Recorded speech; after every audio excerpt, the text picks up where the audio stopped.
بسم اللہ الرحمن الرحیم۔ ہسٹری مائل سٹون کے ساتھ میں ہوں منظور چودھری۔ اگر آپ میرے چینل پر نئے ہیں تو مہربانی کر کے اس کو سبسکرائب کر لیں اور ساتھ ہی بیل آئیکن کے بٹن کو پریس کر لیں تاکہ میری آنے والی ویڈیوز آپ کو ملتی رہیں۔ اگر ہم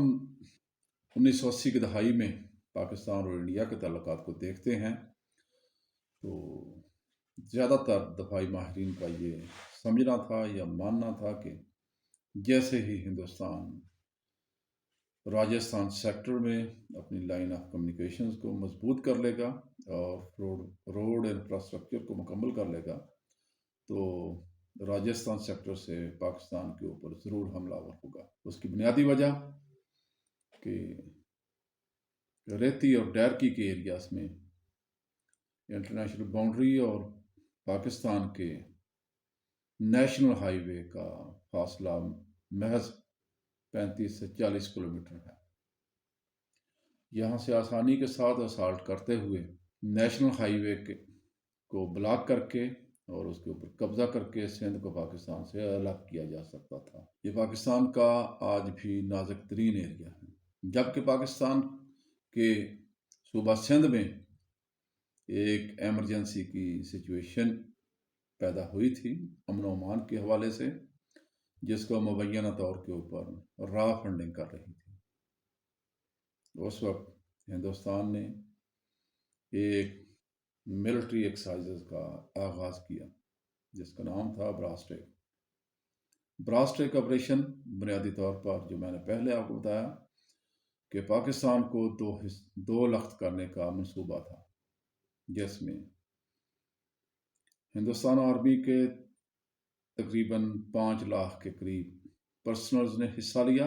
جو کہ پاکستان کے بارڈر سے 100 کلومیٹر کے ایریا میں آپریٹ کر رہے تھے۔ اس منصوبے کے ماسٹر مائنڈ جنرل سندر جی، جو کہ اس وقت آرمی چیف تھے ہندوستان کے، اور دوسرے جنرل پی ایچ اکون جو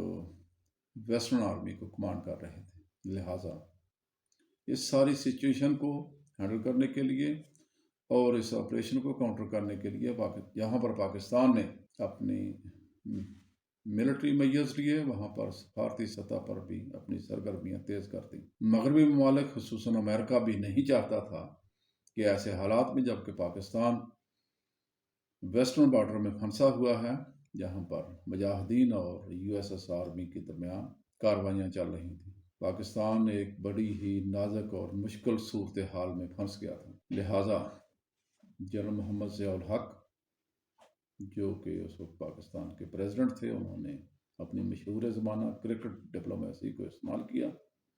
اور جے پور میں کھیلے جانے والا پاکستان اور انڈیا کے درمیان میچ، اس کو وہ دیکھنے کے لیے اپنی ٹیم سمیت پہنچ گئے۔ اس کے آگے کا احوال مسٹر بہرامین، جو کہ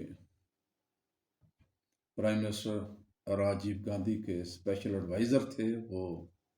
بیان کرتے ہیں اپنے ایک کالم کے ذریعے۔ وہ کہتے ہیں کہ جب صدر ضیاء الحق انڈیا پہنچے تو مسٹر راجیو گاندھی صدر ضیاء کو ایئرپورٹ پر ریسیو نہیں کرنا چاہتے تھے، لیکن ان کی لیگل ٹیم نے اور ان کی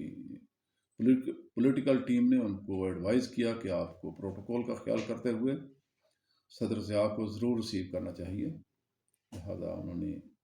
بادل نخواستہ ان کو ریسیو کیا اور بہرامین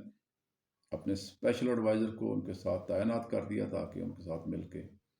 جنرل ضیاء کے ساتھ بیٹھ کے میچ دیکھیں۔ اور راجیو گاندھی نے جنرل ضیاء صاحب کے ساتھ بیٹھنا بھی گوارا نہیں کیا۔ جنرل صاحب کے چہرے سے بالکل یہ چیز عیان نہیں تھی کہ انہوں نے اس چیز کو، ان کی راجیو گاندھی کی اس حرکت کو برا محسوس کیا ہے۔ انہوں نے بڑی گرمجوشی کے ساتھ میچ دیکھا، لیکن جب راجیو گاندھی جنرل ضیاء کو، جو کہ چنائے جا رہے تھے، سی آف کرنے کے لیے ایئرپورٹ پہ موجود تھے، تو اس کے آئی وٹنس صرف اور صرف بہرامین اور راجیو گاندھی تھے۔ جو سچویشن وہاں پہ کریٹ ہوئی، جنرل ضیاء نے پرائم منسٹر راجیو گاندھی کے ساتھ ہاتھ ملاتے ہوئے ان کی آنکھوں میں آنکھیں ڈال کے یہ کہا کہ مسٹر پرائم منسٹر، آپ پاکستان پہ حملہ کرنا چاہتے ہیں، شوق سے کیجیے۔ لیکن یاد رکھیں کہ اس کے بعد دنیا چنگیز خان اور ہلاکو خان کو بھول جائے گی اور جنرل ضیاء اور راجیو گاندھی کو یاد رکھے گی، کیونکہ یہ کوئی روایتی جنگ نہیں ہوگی۔ مجھے پتا ہے کہ اس کے نتیجے میں پاکستان مکمل طور پر تباہ ہو جائے گا، لیکن دنیا میں اسلام پھر بھی باقی رہے گا، لیکن ہندوازم کا کہیں نام و نشان بھی نہیں رہے گا۔ مسٹر بہرامین آگے چل کے لکھتے ہیں کہ جب یہ فکرے ادا کر رہے تھے تو جنرل ضیاء کے چہرے کے اوپر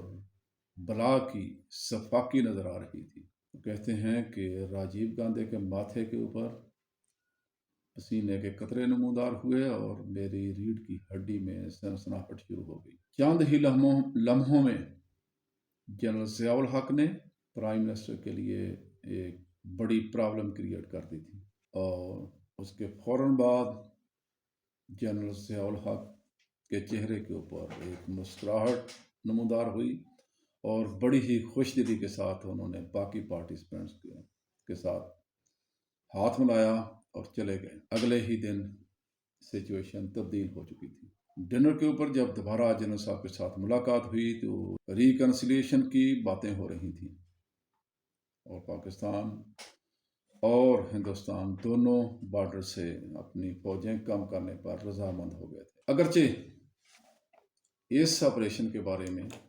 ہندوستان کا آفیشیل موقف یہی ہے کہ یہ محض ملٹری کی اپنی کیپیبلٹی کو جاننے کے لیے مشقیں تھیں، اور جنرل سندر جی بارہا اس چیز کو ڈینائی کر چکے ہیں کہ ان کا کوئی ارادہ تھا کسی قسم کا بھی پاکستان کے اوپر حملہ کرنے کا۔ لیکن بعد میں جنرل پی ایچ ہون انہوں نے اپنی کتاب کی رونمائی کے موقع پر صحافیوں کو بتایا کہ یہ کوئی محض ایکسرسائز نہیں تھی، انڈیا کا پراپر ایک پلان تھا کہ پاکستان کو پرووک کر کے کشمیر میں حملہ کروایا جائے، اور ساتھ ہی موقع ملتے ہوئے جیسے ہی ہندوستان کو موقع ملے اس کا تو پاکستان کے اوپر راجستھان سیکٹر سے حملہ کر دیا جائے۔ وہ کہتے ہیں کہ راجیو گاندھی کو جنرل سندر جی اور وزیر دفاع ارون سنگھ نے اندھیرے میں رکھا اور ان کو قطعاً نہیں بتایا کہ ہندوستان کی افواج ایسا کرنے کا کوئی ارادہ رکھتی ہیں۔ راجیو گاندھی کو بقول پی ایچ ہون اس وقت پتہ چلا کہ جب کہ آرمی ڈے کے موقع کے اوپر ایک ڈنر میں جنرل پی ایچ ہون کے ساتھ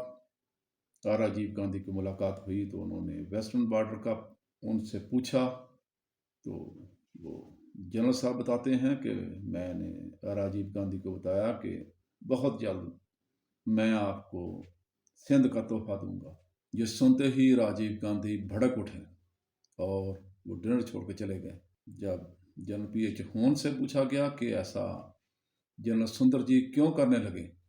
اور ارون سنگھ، تو ان کا یہ موقف تھا جنرل پی ایچ ہون کا کہ یہ سب پاور گیم۔ جنرل سندر جی فیلڈ مارشل اور ارون سنگھ پرائم منسٹر کی کرسی کے منتظر تھے، اور گیانی زیل سنگھ جو کہ اس پریزیڈنٹ آف ہندوستان تھے وہ بھی راجیو گاندھی سے کوئی اتنے خوش نہیں تھے۔ بہرحال حالات ہندوستان کے انٹرنل جیسے بھی ہوں، پاکستان نے اس وقت پاکستان کی ٹاپ لیڈرشپ نے ایک بہت ہی وائز اور بولڈ سٹیپ لیے اور پاکستان کو اس مشکل سچویشن سے نکال لیا اور امن کو ایک اور موقع ملا۔ اپنا بہت سا خیال رکھیے گا۔ خدا حافظ۔